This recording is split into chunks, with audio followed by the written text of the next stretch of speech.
oh, oh. Oggi Babbo Natale va a visitare i bambini meno fortunati a Cozzuolo, nella scuola dove c'è la cooperativa Terra Fertile. Babbo Natale in visita agli ospiti della cooperativa di Vittorio Veneto che accoglie giovani e adulti con disabilità di differenti gravità. Il suo cammino parte non a caso dalla chiesetta della piccola frazione pedemontana di Cozzuolo.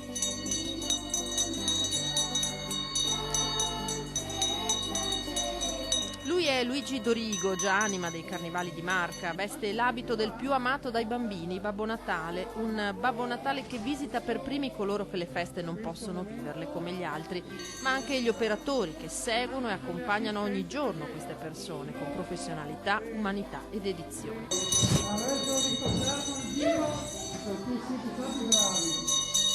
Nel paniere un piccolo dono, ciò che ha davvero valore per i destinatari di questa visita è la presenza e l'affetto dimostrato a ciascuno. In decenni noi facciamo questa manifestazione per aiutare e portare un sorriso a questi bambini che sono meno fortunati. Un bacio per ciascuno di loro. Io bacio tutti i bambini sulla testa perché per me sono degli angeli mandati da Dio in terra.